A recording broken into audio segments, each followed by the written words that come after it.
Koonga.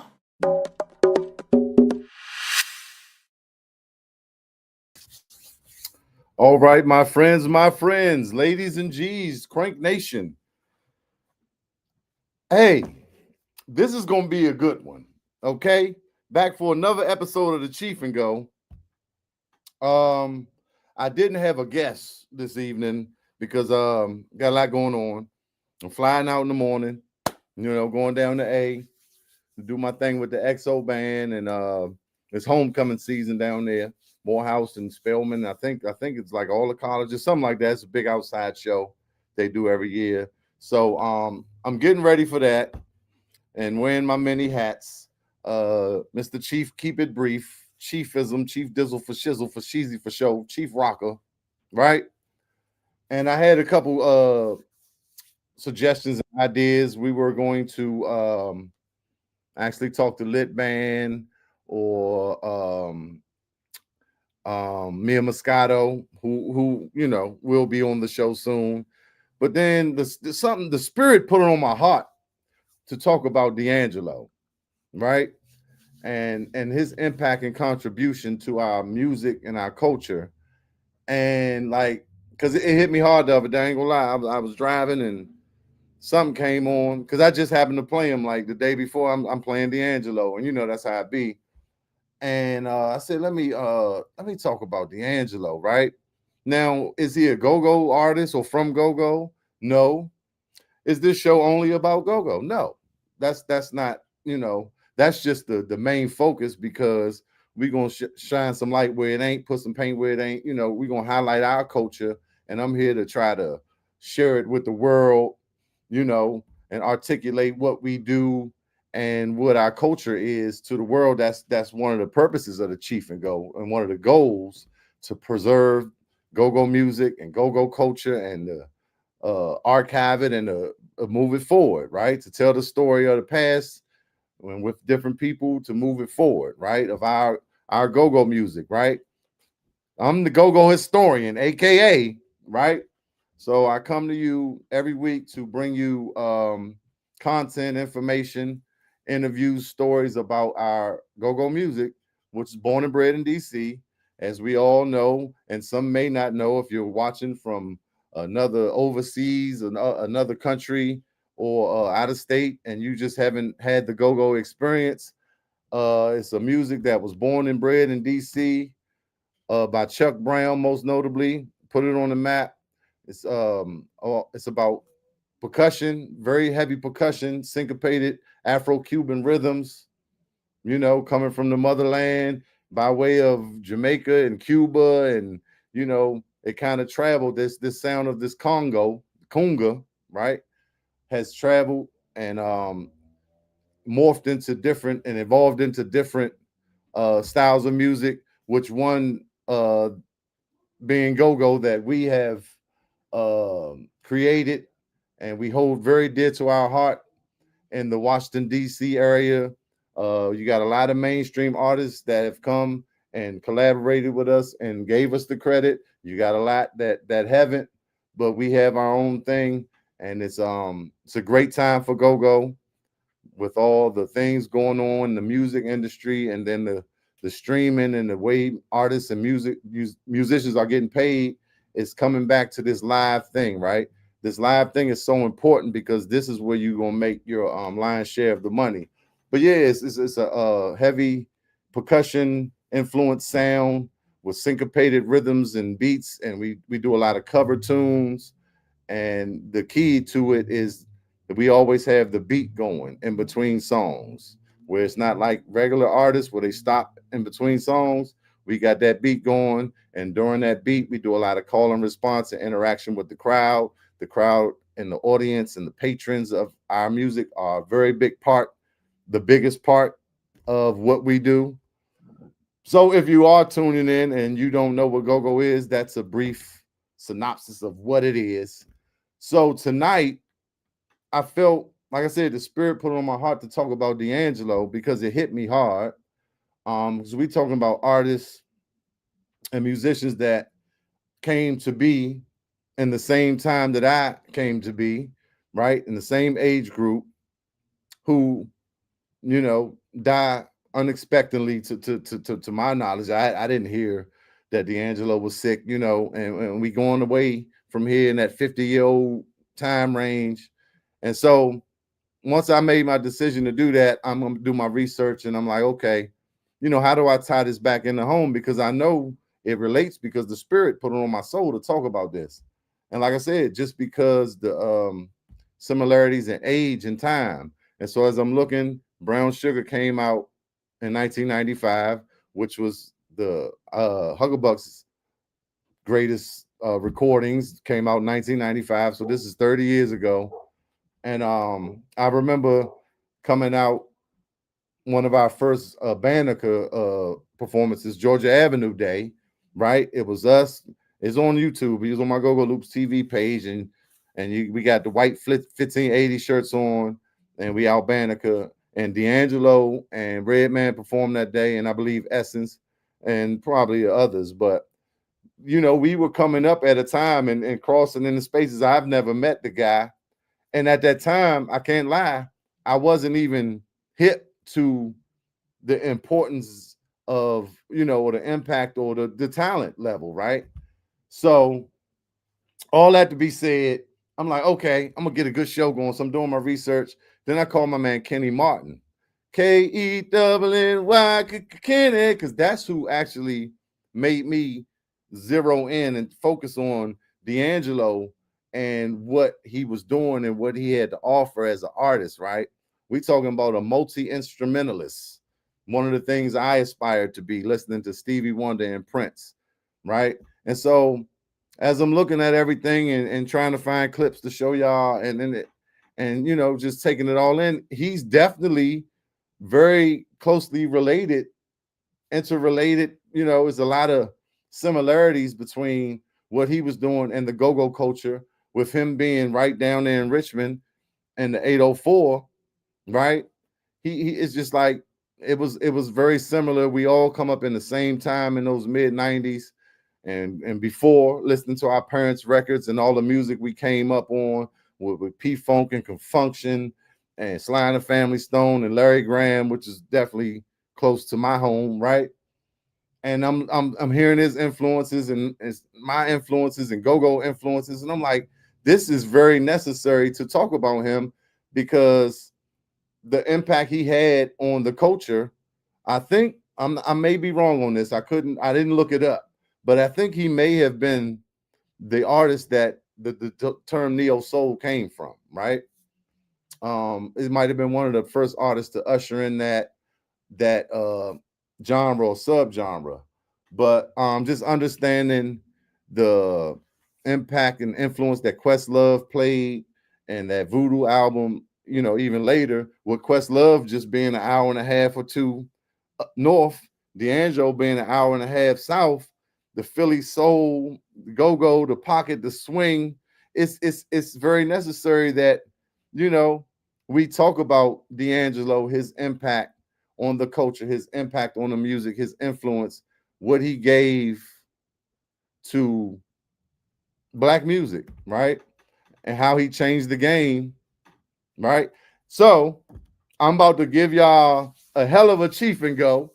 Thanks for everybody tuning in. Let me go to these comments. Hey, what's up, cuz? I'm here. I'm actually a little nervous for this one, y'all. Y'all know I go off the cuff and I'm ready, but I got some screens open. I got some clips to show y'all. I wanted to show y'all some concert clips, because I just don't know if a lot of people know about D'Angelo and how talented he was. And, if you're a musician, you may know, right? If you're a musician, you're into funk and soul, you may know. But a lot of people on the surface that's just, going by and scrolling and listening to some songs may not know. A lot of the ladies may know D'Angelo from the How Does It Feel? Hey, yeah, y'all might know him from that, but believe me, that's not it.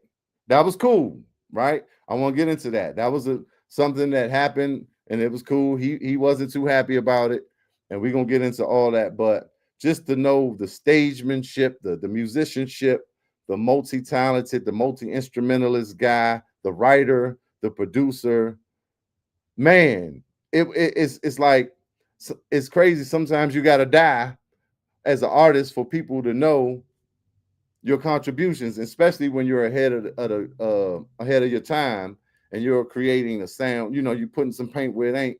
Where you're doing something that's a prelude to something to come later, right? You're people can't they not where you at, right? You before your time, and then with music being commercial and all the business aspects of it, everything. But I'm here to display to y'all, to demonstrate to y'all who D'Angelo was as an artist, as a soul man, um, as a DMV in, even though that's not really the DMV, that's a little further than, but that's the problem. Y'all be saying no DMV. That means we don't got Chris Brown, we don't got D'Angelo, we don't got Trey Songz, we don't got Missy, we don't got Timberland, we don't got the Clips. Come on, DMV, whatever. Baltimore too, they got some artists. We need to stop that because we know we talk about this Mid-Atlantic region. But anyway, without any further ado, I want to what's up, Kim Evans? Shout out to Lux Radio. You know what I'm talking about? Streaming right down on Lux Radio, the app, the YouTube. We on Facebook, Felix Chief Stevenson. We on IG, I think. Let me check that.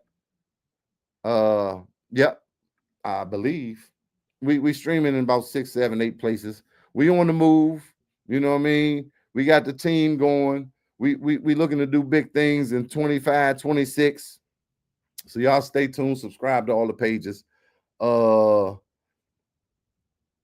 We getting it going in Tampa. Hey, that's what I'm talking about. Appreciate you. All the love from Tampa, Florida. That's not what he wanted. Man, they say he pulled up in a limo. His manager had the idea of that video. And he didn't want to be represented or known for that type of thing. And we're gonna get into that because that turned into a whole nother thing. So while I was going through these thoughts and like, okay, yeah, how do I do this D'Angelo show? Hey Kim, I don't know if you saw it, but I called my man Kenny Martin, like I said, who turned me on to D'Angelo, and we did a whole segment, right? We recorded a whole segment, so I'm gonna play that for you. What's up, Garland? Just One Persevere Band. That's my cuz JEC Radio Official DCP. We joined. Appreciate y'all. 7-figure Ray join. Mr. Armani MLB. You already know, nephew. I got y'all joint coming up. 8 Architect 8 join. Appreciate you. 7-figure Ray. Hey, yeah. We about to get it in. And it might take me a minute. I'm trying to take my time. Like I said, this is a lot because I got a lot going on. But I want to just present this in a way for the people who don't know, how important this guy was and how amazing he was. I want to show y'all that today. So I got a couple different interviews. I was gonna play some concerts. I'll share those links with you to some concerts that you probably never thought happened, and so you can just see them in action. But I'm going to start with just I don't know. I got a future. I don't even know where to start, right? Like I said, but I got a whole section with me and Kenny Martin, and we're gonna play that tonight. My surprise special guest. But let's see. I guess we could start with. Let's just start with this, because like I said, how does this tie back into go-go? Like what's come on, this the Chief and Go Slim. What you ain't, man? We trying to hit the crank. So I'm gonna give you a little like 2-minute joint of Backyard hitting Brown Sugar, right? Which is one of D'Angelo's songs. Like I said, I don't want the copyright drama. So I can give y'all this version. And then we're gonna go from there. Just a little piece with Bruce singing, I want some of your brown sugar. See? All right, here we go. I got it. Huh? I got 2 screens working. Bear with me. This is gonna be good. This is gonna be a good one, y'all. Okay, play that joint, Slim.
Okay, so yeah, I'm talking about a little backyard with Bruce hitting brown sugar back in the day. Um, so yeah, I thought that was cool. Just wanted to share. We trying to show how D'Angelo relates to Go Go. Happy Thursday, Ray. Gabby Mo, hey. Definitely appreciate everybody. Hey, look, we going on a journey tonight, y'all. Shout out to Ray and Lux Radio, DJ Millie. What's up, brother? That's that Blade alumni. You know what I'm talking about? Yeah, Kenny Martin from Fox 5. That's my guy. That's my guy. I'm trying to figure out how to incorporate this video because we had to do an impromptu on the fly, just like Go Go live joint earlier. Because like I said, Kenny Martin is the one who showed me, made me really tune into D'Angelo, and he had some good advice and good stories, and he told his story. So I'm gonna play that. No sound on my end. Oh, with the backyard. Oh shit. It was just I'm the goddamn CEO. Y'all couldn't hit the backyard? Yeah, I don't know. Like I'm trying to do it with two windows. Okay. You went to Largo, huh? You went to Largo, huh, Ray? So y'all couldn't hit that whole backyard. Is that what y'all saying? See, because I got one window open and I got another one on another screen so I could manage. Anyway, look, I'm gonna get the hang of this. Wow. I heard it. So damn. So does that mean we're not gonna hear nothing? Did I play on this other window? All right, test. We're gonna do a test. We're gonna do a test. We're gonna do a test. Uh we're gonna do a test. Let's go to this interview with D'Angelo. Right? Tell me, can y'all hear this? I'm about to share this with y'all.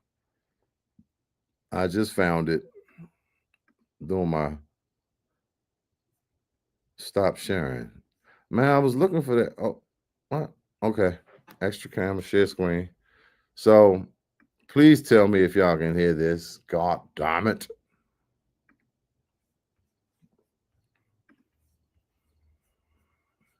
Singing for the Lord. So don't be up here trying to be cute, you know? Because we don't care about all that. We just want to feel what you know, and what the Spirit is moving through you. And Can y'all hear that?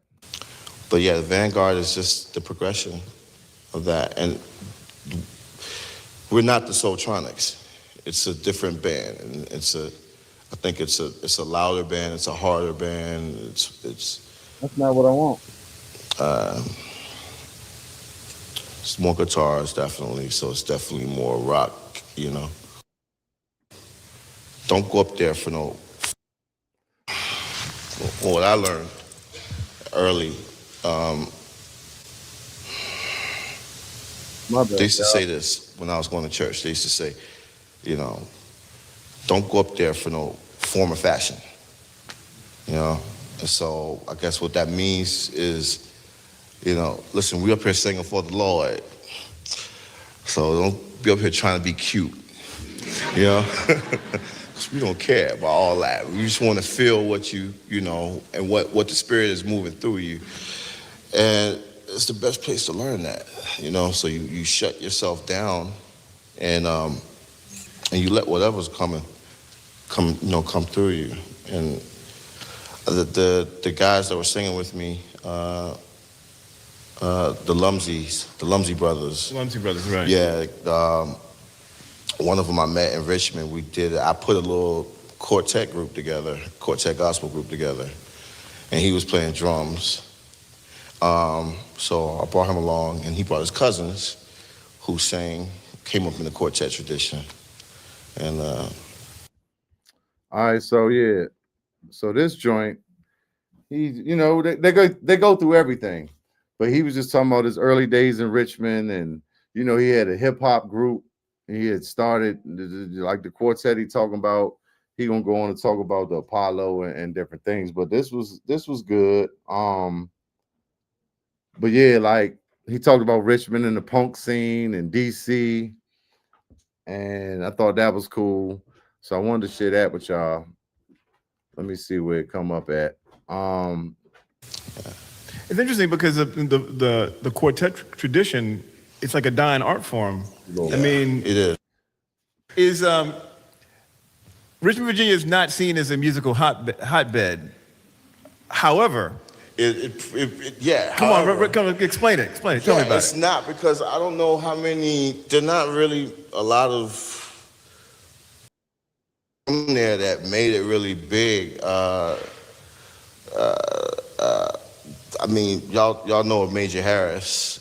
Love Won't Let Me Wait. Love Won't Let Anybody? Me Wait. Soul music He fans in sang the with house? the Delphonics. He's definitely from Richmond, and I mean, there's a couple of motherfuckers, but not really. You know what? It was nothing down there. And the funny thing about it is that it was it's all this talent. It's like mad talent down there. Like when I was coming up, when I was little, my whole thing was I wanted to just be big enough to be in a band, because they used to have Battle of the Bands all the time down there, and it was a big deal, and it was a whole bunch of local talent, but nobody never really crossed that threshold. Also, you were telling me there's a rock tradition there that people don't know about. Don't think about Richmond. What bands are you talking about? Wow, well, yeah, it's a big punk scene in Richmond, always has been. DC area and Richmond, big time, and a lot of heavy metal heads in Richmond. Where I had to move when I started going to high school, I moved from Richmond to, there's a county outside of Richmond called Chesterfield, but that's where. So let's do the knowledge on that, right?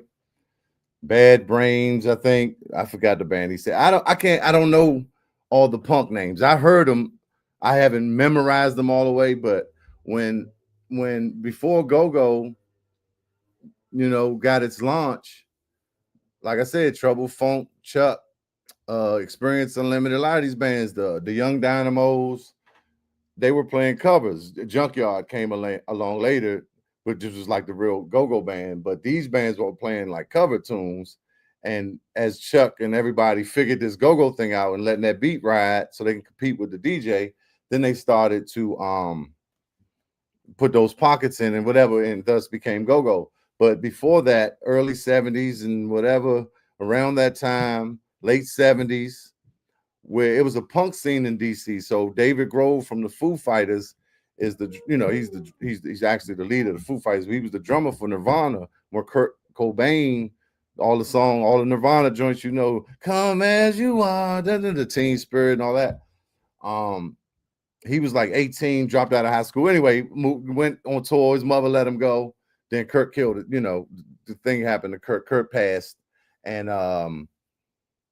he had to come back home and figure it out. He had dropped out of high school. So just saying, it was this big punk scene. And that's like how Big Tony Fisher and Trouble Funk get certain, have a certain relationship with David Grove, because they kind of came up together. But this punk scene, right? And this go-go scene, this go-go music was coming up, and this punk scene was thriving. And they were both like outcasts of the community. So they would get put on shows together, or, kind of get lumped together in a certain ideology of music and audience, the type of people that they would probably bring and stuff like that. So that's what he was speaking of, like even in DC. So he's coming up in the same era of a lot of your go-go legends and favorites were coming up, right? This is like a age group of a lot of these 90s dudes. Anybody who was like us, most of us were 16 to 20 and 95. We somewhere in that age. So it was a certain energy and music and ambiance, and like, at that time, from the radio, from live performances, from what our parents was playing, what our cousins was playing, what our uncles was playing, and then what our uncles is playing, but we got it together. I mean, I'm just saying, as I'm looking at this dude, and it's like we got a lot of the same influence, we got a lot of the same style. His vernacular, his dialect is not even far from us.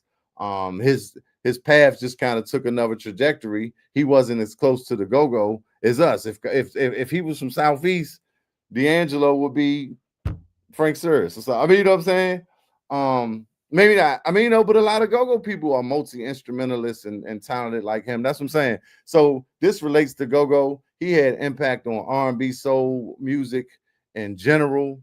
Neo soul. He had like I said, may have been the person that they coined that term after, ushered that in. And he right down the damn road. There's a clip on here on Questlove podcast where he's talking to Palandino, right?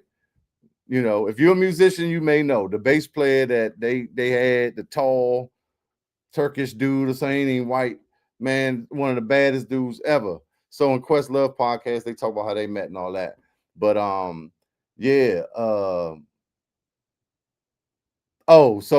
they kind of all met at the same time with Quest and D met, and they brought him to the studio, and he like, man, this dude got on these old raggedy Timbs. Man, I ain't mess with these dudes. The tongue of them joints look drunk like a dog that needs some water, Nah, man, I ain't. Quest was like, I ain't trying to mess with R&B anyway. Like I said, I'll share the links with y'all. I try to share some of the clips, but it's a lot. I had to try to do my timestamps. But we're gonna get it in, man. Great musician, brilliant mind, writer, leaving a hell of a legacy. Some people not even gonna find out, unfortunately, like I said, till he gone. Appreciate you, Andre Edwards. Am I showing the comments? Hey, Kim, help me. I'm gonna get into the Kenny interview, y'all, because I don't want to ramble on. I get to talking. Stop sharing this. I want to play the Kenny joint, and I'll be back in a second. Another intro. Welcome to the DMV. Right. Jumbo half and half. Mama on your chicken wings. Home of crank, funky jumper, feel the heartbeat. Chief Hingo.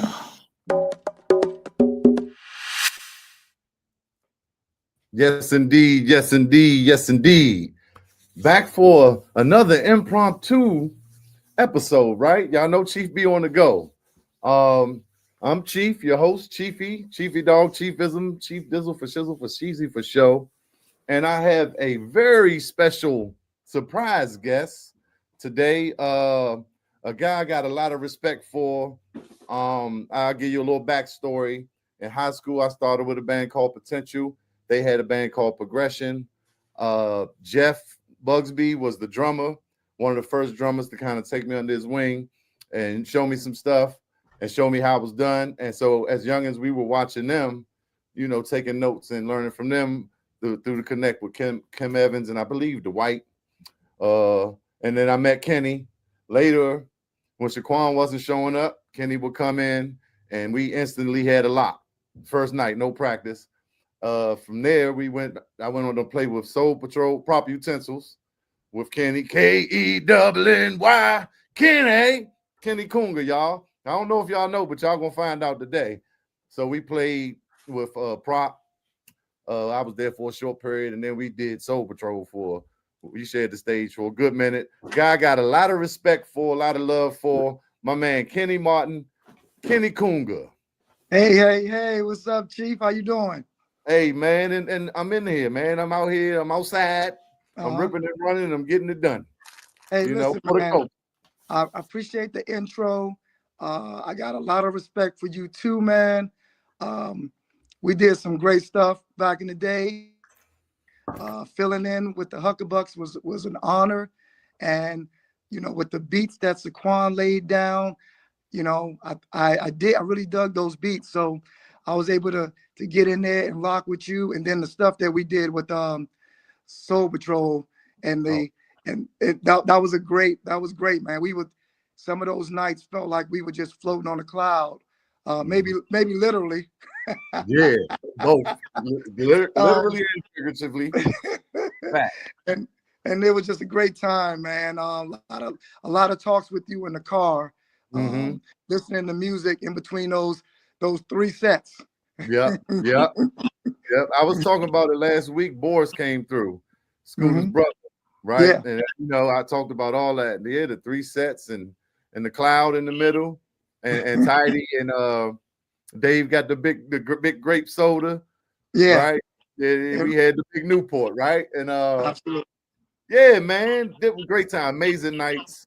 We done been to Philly, you know, we done been on the road. So yeah, we shared the stage, made a lot of people dance and gave up a lot of energy together in that syncopation. So definitely, like, you know, I don't know why you ain't been on here, but I be on the go. We'll be trying to figure it all out and call audibles and juggle this and that. But we are here today, unfortunately, because our soul brother, who Kenny made me realize the dopeness of this guy in those conversations in the car. Of course, I know Brown Sugar, You're My Lady. I'm hip. I believe 95, I'm finding out 30 years, like Huckabucks. Our first Georgia Avenue day with the white flavor 1580 shirts on, D'Angelo, Man, us, and Essence was the lineup, I remember, you know. And so a connection to this brother, he in VA, he not far down the road. He not far from us culturally, musically, soulfully, in the funk. So it just it hits home, right? And the age, right? These people going out of here my age, and I'm still partying like a rock star, Kenny. So it's scary. And it's sad. I mean, you know, you feel like you lose somebody. Pac hit me hard and D hit me hard. But it was you and Dynamite D who kind of made me pay attention and listen. And this one Voodoo dropped. And we went to the show in New Jersey. You had me. I went to the show because of that, seen them live. Soultronics, Lucy Pearl opened up, and I ain't never been the same. That's it right there, man. It was 95 where it all changed. You know, the Brown Sugar album came out, and I was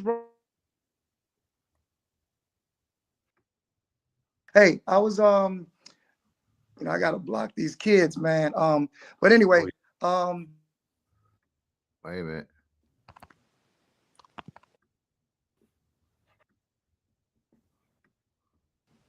Yeah, you in there, baby. Can you hear me, Chief? Yeah. Dang, right back to it. That was riding on maybe 202 and Easy Street was on the radio, and he played Brown Sugar, and then he mentioned that this young brother D'Angelo was playing most of the instruments on the album. Mhm. And when I heard Brown Sugar, I immediately made a U-turn and went to the record store in Landover Mall. I don't know, I forgot what it was. I don't know if that was Kent Mills. Sam Goody, Or one of what? them. Yeah, Kent Mill. Sam Goody, something. So I ran over there, man, got the CD, and was just like, what is this? What's happening? Fast forward, kind of studying the music a little bit there. And I just want to take you to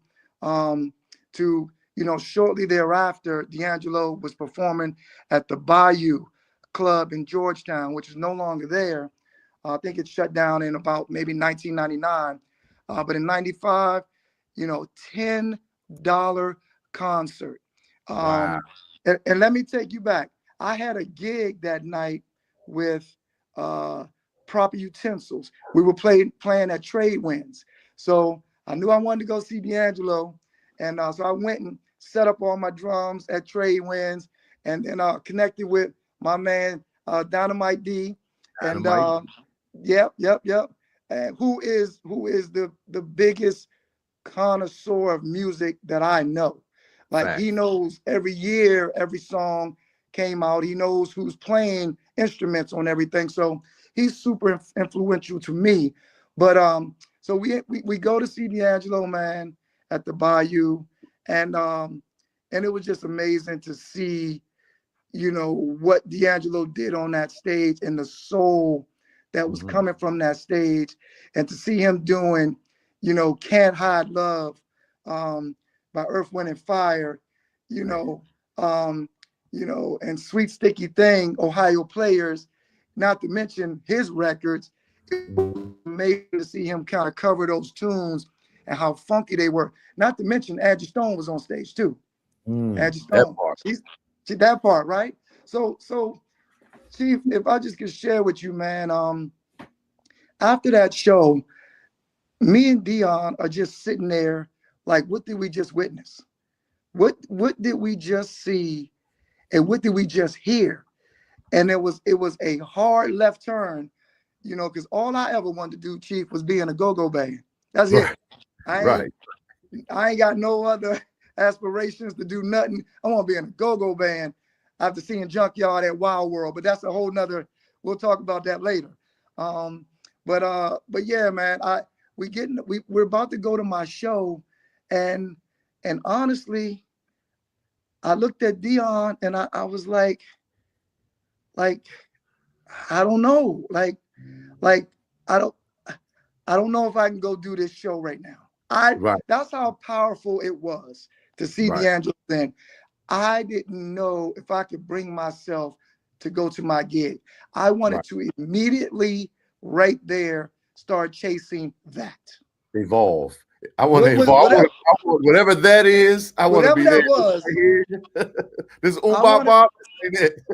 Yeah. So I went.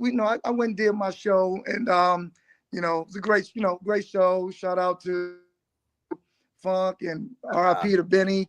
It was all good. But from that day, every time I was playing my drums, something was telling me that there was more out there for me to try to evolve as a percussionist, because back then I was just a Congo player. You know what I mean?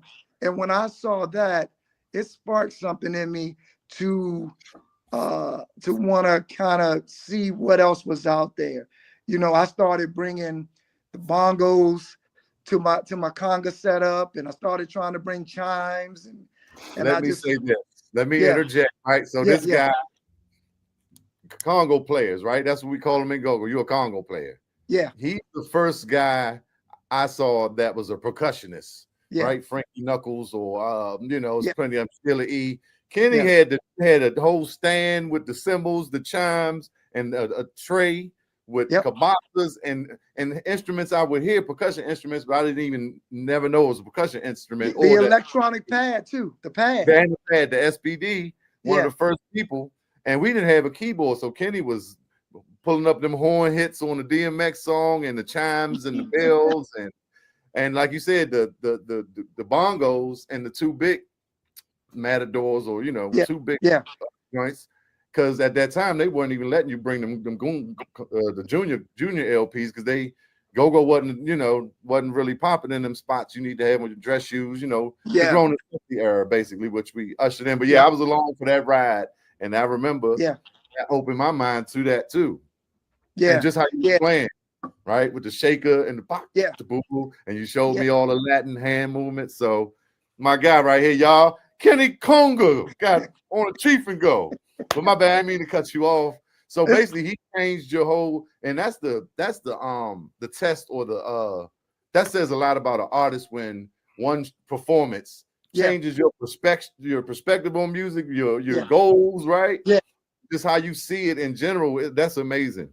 And then you passed it on, to other people. Absolutely. Absolutely, man. There was just a big change there, man. And I started to pull out a VHS tape on how to actually play the conga drums, because we just play a lot of open tones and go-go, I studied these 10 beats. I started to try to figure out, I learned wan code, and some samba patterns and clave, and I was just getting into that, and I credit D'Angelo with that, man. He just seeing that opened my eyes that there was more out there for me, and it was a gift and a curse for me, Chiefy. Because I chased, as a percussionist, I kind of chased, being a percussionist, and in some ways, didn't I found it challenging to keep doing go-go every night and still try to chase being this percussionist.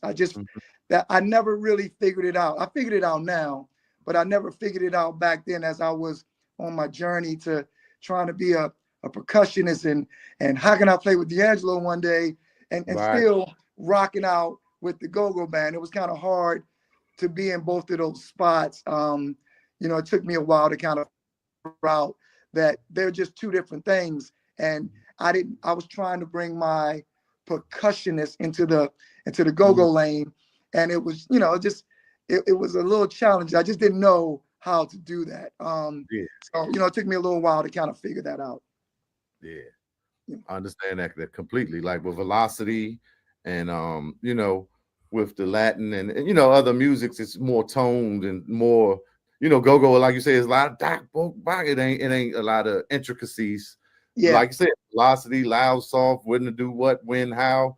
And if you come from that hard, like the height, like I used to lift my leg. Yeah. Blues said, why you lifting your knee up? Your foot supposed to stay on that pedal. But I was trying to play drums late, and Buggy and Jeff and them, what I'm saying, trying to play harder, and my leg wasn't built up. So I had to make that transformation to keep my foot. And that took me to stop playing hype 90s go-go and play with Soul Patrol and sit with my sock and be able to really get that in. And it still took a while to be able to incorporate both, like paradiddles and stuff. The little stuff I used to go through, because I was just Michael Jackson. Rick was like, it was a paradiddle, and I'm like, tut, tut, tut, tut. Just that. Yeah. All right then. So, we still got about 20 more minutes left of that, but I want to play y'all this joint of Questlove. It's a short joint. He kind of summarizes the things he say on his podcast with Palladino, Pino Palladino, one of the greatest bass players, funky man. So that show was good. And towards the end, they get into a lot of stories. They got a story about Prince and when they was on the Voodoo tour. That's a great story. I can't play all of it for you, but I will leave you the links. But I found this other link with Rick Rubin. I want to share that with y'all. Right now. I got it, Kim. No, I'm not inviting a guest. Maybe I don't got it. Share screen, right? This was a good joint. And like I'm doing this at 6 o'clock from like 5 to 7:39. I'm riding around finding links and studying. So y'all just understand that Chief is on the go, but we getting it together. I'm getting some organization going. Yeah, this one right here. My bad. Yeah, I want to share that with y'all. That's not it. Oh, sorry, guys. What the hell? Yeah, I'm about to. Let's say stop screen. That's not the screen I want. Stop sharing. That's not what I want. Present or invite. Share screen. I want this joint right here. There we go. There's one example which would be fun to talk about because I don't think you're involved. Copyright strike is the D'Angelo Voodoo album. To me, is absolutely perfect. Oh. It's the first time I can remember listening through to an album wishing I had something to do with it because it was so good. It was just like, oh my God, this is everything I want an album to be. And it was unlike anything I'd ever heard before. Such a scary time period, man, because Virgin wasn't seeing it that way. Oh man. There was a lot of okay, when will you guys actually start the real record now and stop messing around? And we're looking at each other like, this is the record. Tell us how you got involved with D'Angelo on that album. I met D'Angelo and Erykah Badu, coincidentally, on April Fool's 1996. I'm on tour with the Fugees and the Goody Mob. It is the Soul Train Awards weekend, 1 year before the Biggie tragedy. The Fugees were just beginning their crest into the stars with the Score album. So there was a lot of playful sort of tension between the two groups. You know, by this point, the Roots become like such a well-oiled machine live. And like, okay, we got to kick their ass tonight. We're in LA. We got to do it. And I remember getting on my drum set and seeing, I didn't know who Erykah was. I just assumed at the time that was his girlfriend. You know, she had the tall head wrap on. But I knew D'Angelo's silhouette because he was like front. I could see his silhouette front and center behind the lights. And I remembered that I dismissively talked myself out of playing on Brown Sugar, his previous album. Because at the time I was just like, soul singers in the 90s, whatever. Like, I'm not doing this thing. You know, R&B guys. Like nothing about soul singing. No, it was because of his boots. When you watch the interview with Pino Palantino, he said he came in there with the rundown Timberlands with the tongue looking thirsty. And he said, man, I ain't messing with this dude. This is the sense of version. But continue. Had moved me from any 90s offering the same way that it did when Otis Redding, Stevie Wonder, Lou Rawls, like soul music. They were like, yeah, he wants you to drum on his record. And I looked at him like, I'll pass.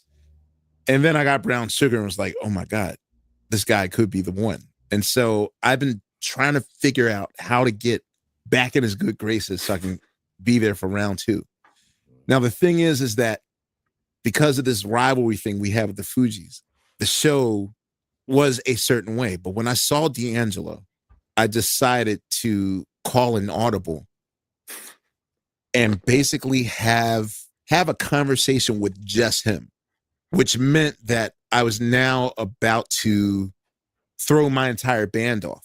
Because what I would normally do for a particular intro of a song, I'm now saying, all right, I'm going to do this very obscure Prince drum roll and see if he gets it. So I'm doing the Prince drum roll instead. And my band's looking at me like, what are you doing? You're just trying to impress D'Angelo. Right. But they didn't get that. You know, and I'm just calling the song like, go along with it, go along with it. So they're looking at me like you're thwarting and throwing off the entire show. But the only person that mattered to me in the room that night was, and when he heard that intro, he stood at attention. It was like, yo. And when I seen that, I was like, yeah, I got you, motherfucker. And yeah, so like I said, I got a bunch of stuff to share. Oh, y'all can't see me? What the? All right, anyway. Got a bunch of stuff to share. Why? I'm on the stage. Oh, I'm Lil Chief. Come on, man. You gotta make it Big Chief. I don't see the Big Chief joint. All right, so yeah, man, this guy just was special, man. And you know, as an artist, sometimes you gotta die for people to know it. And like I said, I know a lot of people know it, mostly musicians, right? But like Kenny said, when I came to New Jersey and he, you know, he pumped me up and I seen him live with the Soultronics. That's when Quest when everybody was playing the Voodoo time. I guess about 2000, 2001. Because he did his record, Brown Sugar, in 95, that he was with EMI. And I think Virgin bought out the rights because it took like 5 years. He was going through things with the label and, you know, certain things. They didn't want to messing with Angie Stone. So, you know, they ain't, you know, and he not a commercial dude, right? And so he wanted creative control. So it was different things that was going on. Then Virgin came in and bought out his contract or whatever, and they did Voodoo. Well, that might have been J Records because Virgin, he was with Virgin for a second. He recorded some things, but then Voodoo came out. Like I said, it got to be like 2001 because it was 5 years. And then he took another 14-year hiatus because whenever Untitled came out, yeah, that joint that most of the ladies know him about, he wasn't even about that. And me and Kenny going to talk about that in the interview. But it's some more I found and just talking to him about. It was different stuff that I appreciated. You know, I got to watch a little bit of this, so just sharing some moments, man. This was cool. But yeah, very, very similar to Go-Go and our style and what we do. And I mean, just a great talent, you know, a great soul gone, but you know, the legacy never dies, of course. He will live on through his music. But we're doing a tribute and honoring brother D'Angelo. UD. Damn, which joint was it? Oh, this I guess it's it. Yeah, this one. Let me see where we at. I mean, the Beatles, is that, as we look forward, is that what we're going to be hearing more of, that kind of? I did a huge influence. I don't know who is not influenced by them. And the thing about them, and they were the masters of, were, and I say Prince too, I love how Prince would do it, how all these interesting, different, you know, eccentric ideas, but they were able to fit it in, you know, a simple pop format that could be considered formulaic or whatever, but to be able to fit all of that and your vision and whatever into this simple format, whether it be a pop song or it's a 12-bar blues or whatever, I think that's the challenge, and they were the best at it. They were the best. One of the things interesting too, you had, everyone remembers Soul Aquarian? Was that how we pronounced it? Soul Aquarian. And your band now, you call them the Vanguard. Yes. What is the Vanguard, and tell me about what that represents for your music? It's Vanguard is definitely an evolution. My last band being the Soultronics, and the Soul Aquarians was, I guess, the collective of all of us. And but yeah, the Vanguard is just the progression of that. And we're not the Soultronics. It's a different band, and I think it's a louder band, it's a harder band, it's more guitars, definitely, so it's definitely more. Yeah, but it's a lot of good stuff, man. Like I said, I'll share the links. Dang, I mean, it was a couple joints where he talked about playing behind the beat. And so like when Brown Sugar came out, he kind of revolutionized the sound. I don't see the stars, Kim. I wish I did. I appreciate all the love. Lux Radio, Chief and Go. But we getting into the knowledge, you know what I'm saying? The history, the music. What was I saying? Oh, he was talking about behind the beat. So you know, Brown Sugar kind of revolutionized R&B. He kind of ushered in a new sound and feel, which is like on the, you know, one of the pioneers of neo soul. I haven't researched it, and I don't know if my memory serves me, but I know he was very important in that movement. So then fast forward to when he met Quest, and they started working in Pino. So in the Questlove interview with Pino, they explain these stories. But yeah, just very interesting. They were talking about playing behind the beat. Now I'm a drummer that plays behind the beat, right? So I was talking to my guy Ricky Payton one day, and we were talking about pocket, because when I met Ricky Payton, or you know, I kind of actually knew him, but he saw me play and he said, "Your pocket, you know, people always talk about that pocket. Stomp Dog, rock with the best of them, crank with the rest." And they'd be like, "What?" I'll just be like, "Y'all be, you know what I'm saying, doing all this and that. Y'all make me look crazy." But it's something about the pocket, and I think it's something about the soul. So he was saying how he was talking to Questlove, and Questlove was like, "It's the last possible inkling of a second in the measure that you can hit that snare and kick." Translate that to playing behind the beat, which I'm just like, that's what I do, right? My man Rick White with Soul Patrol, one of the cleanest, nicest bass players in the world. He was like, "Chief," and you know, and so like he's saying in this interview, like you kind of feel it. But when they were embarking on the voodoo sound, which revolutionized the game again, you got this dude Pino, you got D'Angelo, you got Quest, this drummer, this bass player, this singer, songwriter, producer. And it's very interesting. I want to show y'all a second of that, but I have it queued up for what? Yeah, at that point. Let me share this with y'all. It's good stuff. And we're gonna finish the Kenny interview. And I'm gonna get on out of here because I gotta catch a flight. Babe, going down to the A, baby. Questlove Supreme. This is from the Questlove Supreme podcast with Pino. All right, I'm getting better. You know what I'm saying? I'm getting my stuff together. See that? All right, hit that play joint. What I thought in my head was going to be like the claws of the roots. Like, okay, well, we're not going to make a mark on our own music, so this might be an every man for himself thing. Right. You started to stray a little and think. Well, it's not like I was like, all right, let me plant my flag elsewhere to see if I can. With you, right? Right. Then it's not working. It has to have that tension. It's like, but when that shit really kicks off on me, you're playing, you're on time, if not on time, in front of time. That rhythmic tension, right? We never talked about it deeply before, but that's what it feels like to me.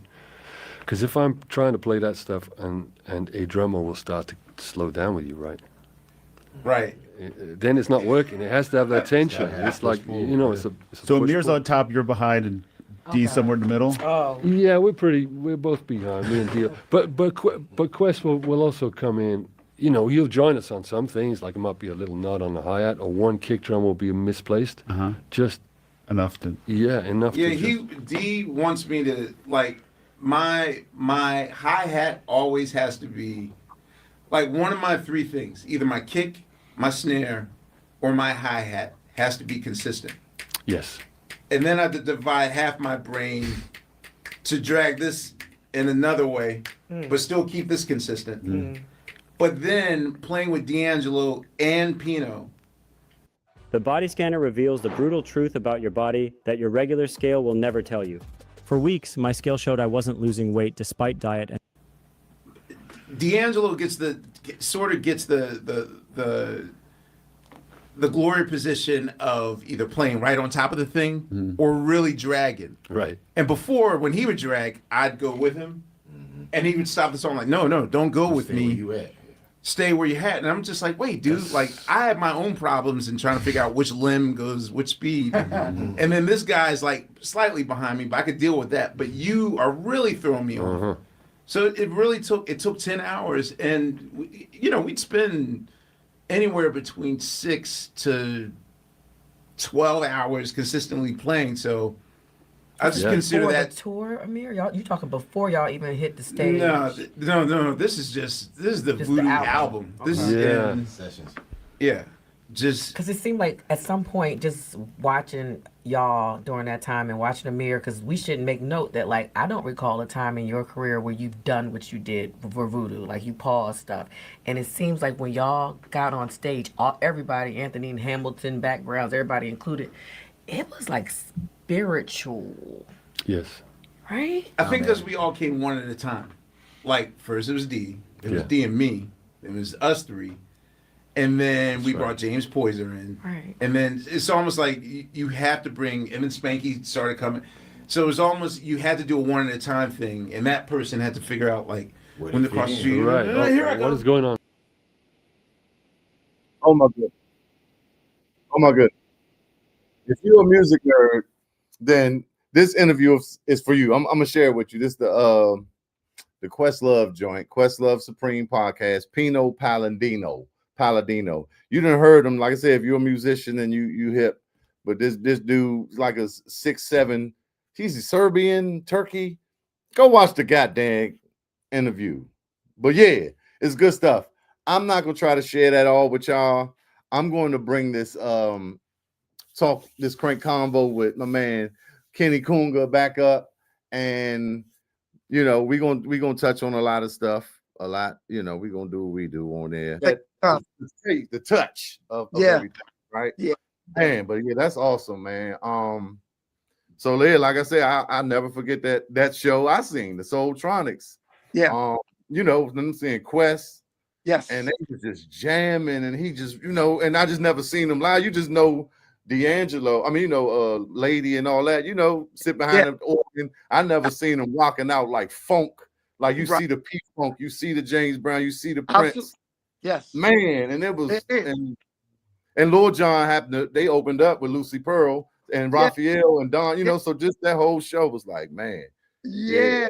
I had you and your sister them. You said I took my sister. I said, we going up here and D. Yeah, man. That was a great trip, man. Atlantic City. You know, a bunch of us drove up. And you know, D'Angelo is a mythical creature to me, man. He doesn't seem like a real person to me. But we're up there for that show in the city that you referenced. And we watched Lucy Pearl and Raphael. Shout out Raphael for his contributions to music, you know, but also the stuff that he's done with D'Angelo, including Lady. You know. So anyway, we're there, and Uncle Walt, the Wizard Williams, he knew Raphael Sadiq from when Walt was playing for the Sacramento Kings. So Raphael Sadiq is like, hey, Walt, you in the audience? Why don't you guys come on backstage, right?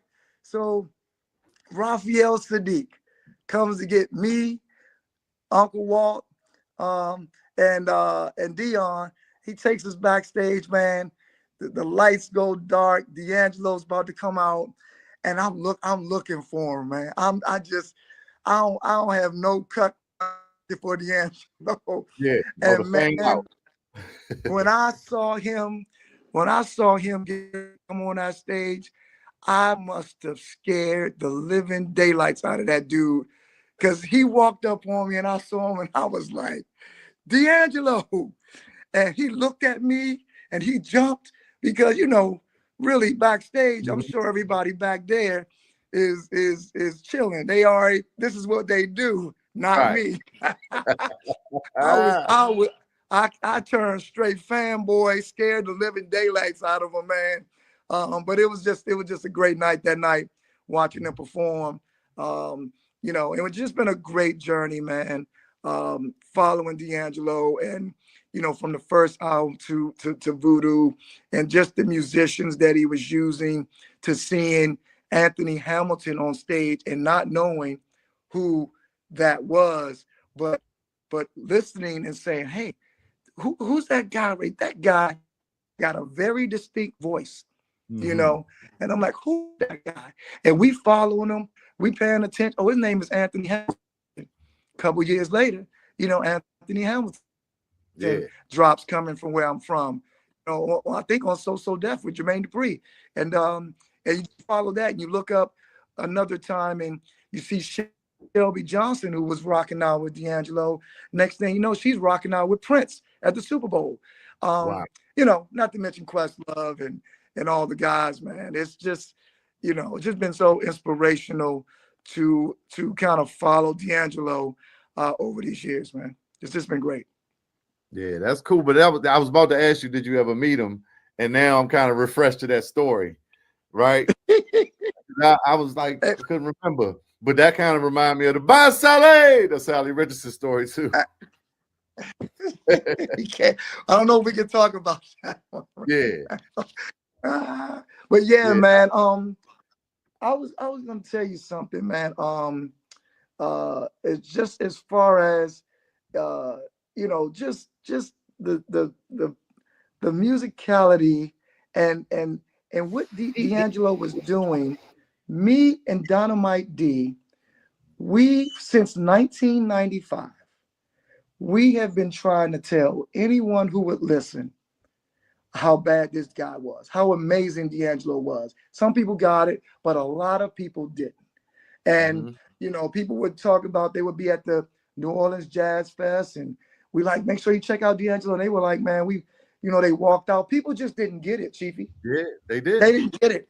And it just kind of brings me to this point. I'm right now with his passing, you know, feeling for his son and Angie Stone and his family.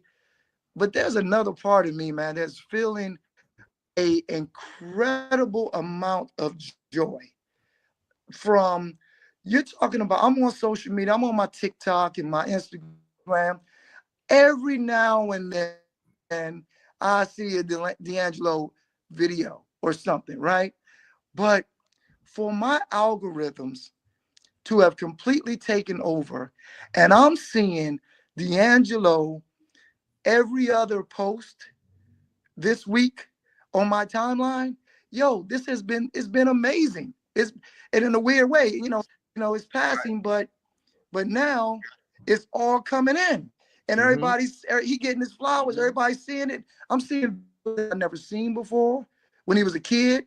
I'm seeing photos of him with people. I ain't never seen this many photos of D'Angelo. Like D'Angelo seemed to be a hidden mythical creature who puts out an album, you know, every 5 years or every 15. Right. And to see this now, and see all these performances, some that I hadn't seen before, and people posting, it's been just a weird, joyous celebration of and it just comes full circle of trying to convince everybody of this guy's greatness to now seeing everybody, you know, acknowledge his greatness. It's just been an interesting week, man. Interesting.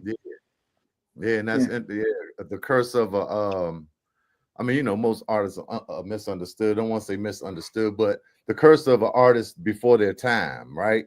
Yeah. It's not popular, and you know, they stood for something different. He wanted to revolutionize music, to change the game with his sound, and it's like the Questlove with Palladino is very good. They talk about some stories, and I don't know if you saw that, but the voodoo, they call it the voodoo curse. Now, anything you're doing after voodoo, he's talking to Palladino, you know, because it was such a sound, and they describe behind the beat and all these things. But for artists, you know, at the time when Tupac was alive, we liked him. I knew Brenda's had a baby, Me Against the World. My father actually gave me that tape, so we bumping them. But when you die, especially young like him, sometimes as artists, I mean, of course, like artwork, it appreciates, right? Yeah. But yeah, sometimes that it take you to get your flowers then.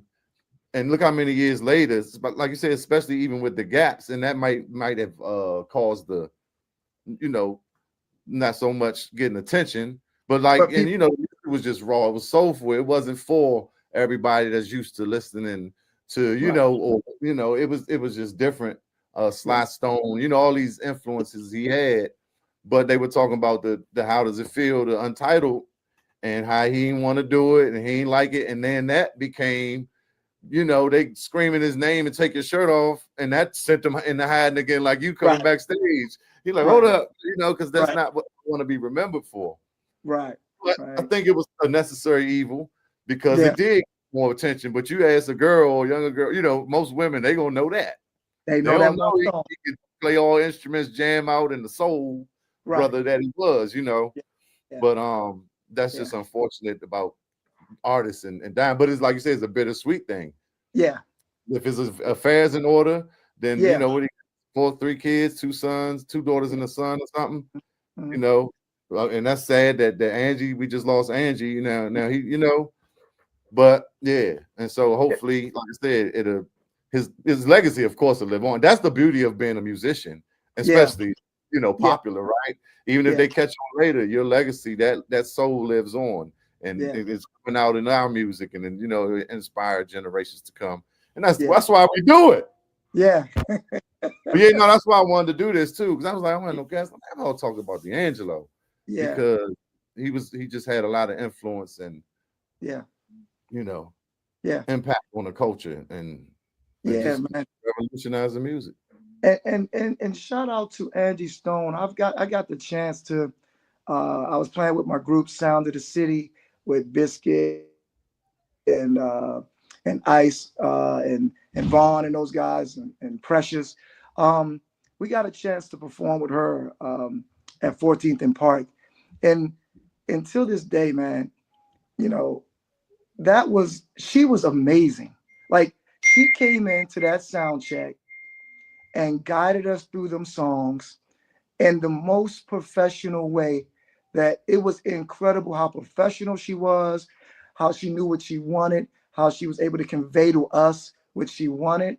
And it was just it was special, man, performing with her too, man. So shout out to Angie Stone too, man. She was such a professional. Um, you know, I'll tell you, man, you know, we're going through check and she said, "Hey, you know, if we landed in, you know, if we were in Puerto Rico and we landed in Puerto Rico, how would the music sound?" And the band, we just went into we went into this little Latin thing or something, and then she said, "All right, the plane is lifting off, and we just landed in Jamaica. How would it sound?" And then, you know, all the musicians, all right, we know what that sound like, and we go into some reggae rhythms, right? So, you know, we went a couple places, and this was in sound check. And then she said, "Now what if that plane, listen to me, Chief." She said, "What if that plane went up and that plane landed in DC? What would it sound like?" Oh Lord. I mean, we went clock clock-a-doom, you know. We went, and it was amazing, man, to watch her do that with us. You know, and then and how it came off in the show, man. It was just beautiful. It's beautiful stuff, man. Man, cool story. Cool Yeah. story. So on that note, let's get into you know, so after Soul Patrol, I think you resurfaced with Sounds of the City, right? I know you got married, Yeah. braiding stuff, and then Biscuit in there. I'll give it to you. I'll try to make it quick. You know, after being with Proper Utensils, we got with Soul Patrol. Shout out to Scooter, who allowed me to grow as a percussionist, like you said, with the pad and the chimes and the bongos and he even let me play guitar on a couple of songs. You know, he really allowed me to just kind of grow a little bit. And so, you know, we used to go to Scooter and be like, "Look, man, we got to do more with this band, man. We gotta record something, and we gotta get on the radio." And I'll never forget, Scooter told me, he said, "Kenny, you need to quit the band." Oh my goodness. I said, "Huh?" I said, "No, I don't need to quit." I said, you need to fire everybody in here and get some new musicians in. We got some stuff that we got to do." He was like, "Kenny, you probably need to quit the band." I'm like, "Scooter, what are you talking about?" And he explained to me, and I didn't get it at the time. He said, "Kenny, you want more than I want right now. You want more, and there is something inside of you where you want more." And Scooter was like, "I'm good with what we're doing." And I was like, "Oh man." So I got up the nerve. We was playing 3-4 nights a week. It felt like, And I kind of just eventually kind of heard them, and you know, and I asked around. I don't know if I've ever told this story publicly, but I asked around, Chief, and I was just like, "Who's the baddest dude? Who's the baddest musician in DC?" And I kept asking around, and everybody told me Raheem Devon. Raheem Devon, he's the baddest dude. Okay, where is he? Oh man, he hang out at the Black Cat. He hang out at the Black Cat off of U Street. And I'm like, okay, all right. Saturday night, I'm gonna go down there and check him out. Nope, Soul Patrol got a gig. Friday night, I'm gonna go see Raheem Devon. Nope, Soul Patrol got a gig. It eventually got to a point where I had to kind of just, like I said, I quit the band, and I went in my basement, Chief, and I practiced them wah wah ko and them rhythms, and those and the slap and all the technique. I put in 6 months in my basement alone, going in on my craft to the point where, you know, I was playing. I get up and I'm like, yeah, like that's it. Like I'm ready. I'm like, where's Raheem? Where's Raheem? Where he at? I'm about to go find him. And so finally the moment came, man. And I went down to Black Cat. I don't know who was performing, maybe Eric Roberson or somebody. And there was Raheem, man. Shut and up. I went up to him and I said, hey man, I'm a percussionist. I've been asking around. Everybody tells me you're the baddest dude in DC, and I want to play for you. And he backed up. He looked at me. He looked me up and down, and he asked me a question. He said, "You got your own drums?" And I was like, "Yeah, I got. Yeah, what? They in the car. Like, let's go. What's up? Like, I'm ready to go."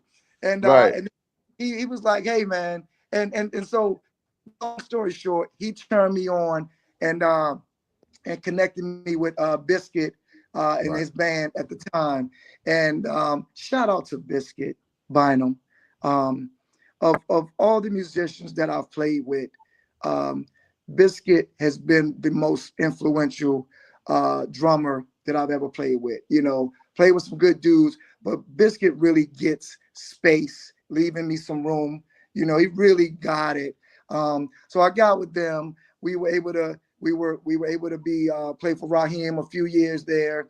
And then when everybody would come to Park nightclub, you know, they would kind of hire us through Biscuit. They would, you know, Angie Stone, Marsha Ambrosius, John B, and the list kind of goes. Rashawn Patterson. They would hire us to be their band, and we would be their band, and we would get, you know, a little bit of money, not much.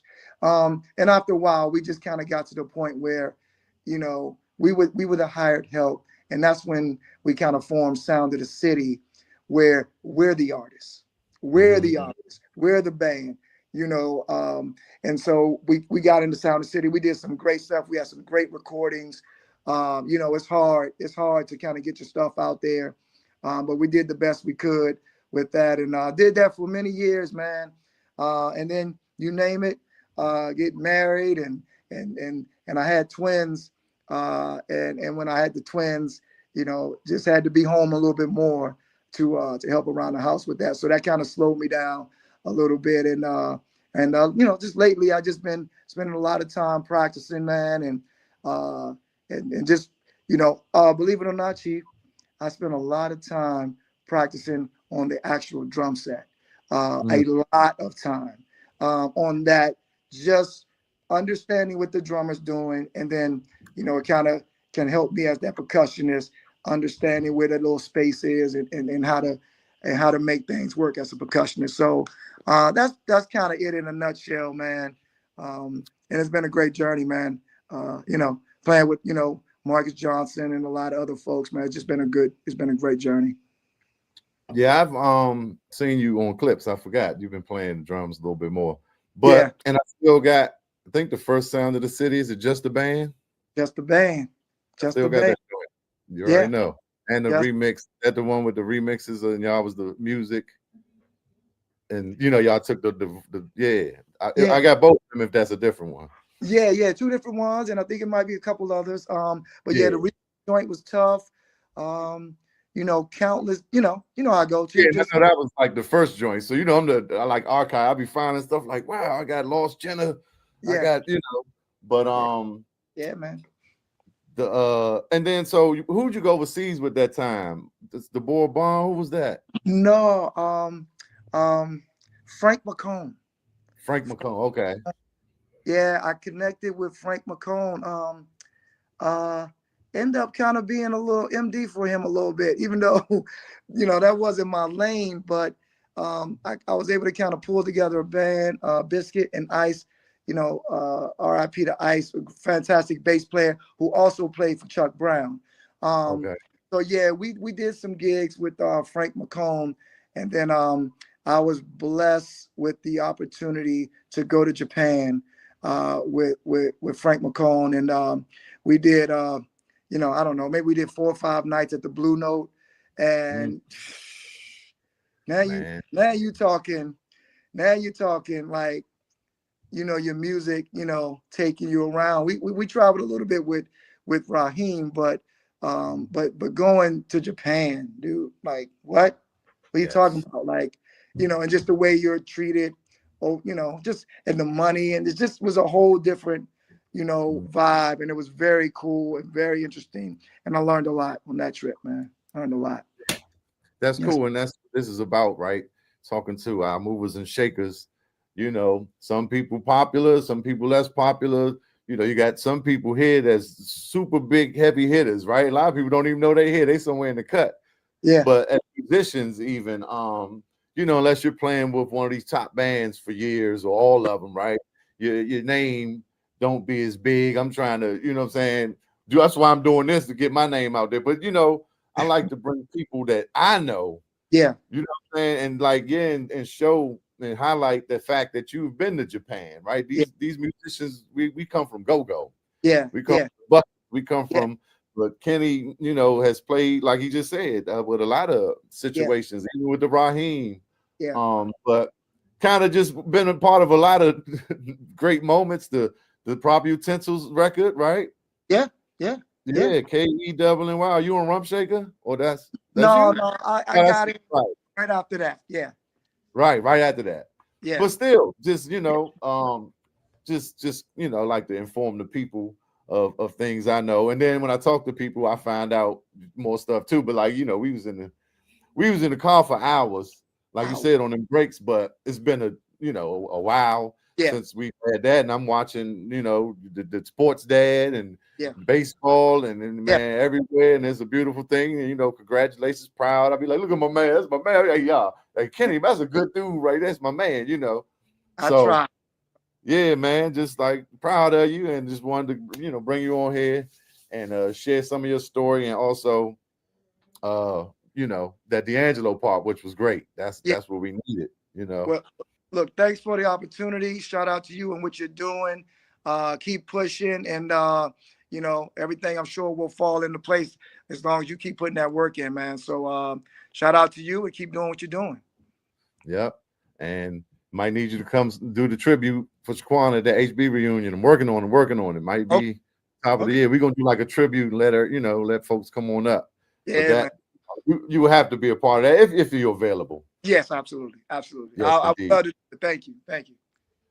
Yep, my man. Salute to you, my brother. Like I said, I'm gonna do the live tonight and incorporate this in there somehow. That part. So as you can see, where am I at? Impromptu, last minute, call to my man Kenny Martin, Congo Kenny, Koonga Kenny, right? Koonga Kenny, dynamite percussionist. Like we've been through a lot of stages, as we talked about in our career with Prop Utensils and Soul Patrol. I was there as he evolved. Soul Patrol gave me the space to evolve and play different tempos and different velocities and learn, different aspects of drumming besides just go-go. Go-go kind of like one speed, one velocity, one strength, one energy, But as I went to play with funk and learn, okay, when that verse come in, drop it down, but don't slow down, right? Just drop it down so the vocals can be heard. So these things you learn along the way. Kenny was right there with me, and we kind of went through, you know, these evolutions together. And the man who made me recognize the super talent that D'Angelo was. And like I do have other clips, but I'll share the link. I'm not gonna hold y'all. Appreciate y'all. I do want to try to bring this backyard back and with the sound, right? It's only like a minute and something. But the legendary Bruce Bailey singing Brown Sugar. So, you know, I think I can get away with this instead of the real song with the copyright thing, right? So let's just see if this thing will act right. Y'all let me know immediately in the comments if this thing is playing or not.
Yes, indeed. Yes, indeed. Yes, indeed.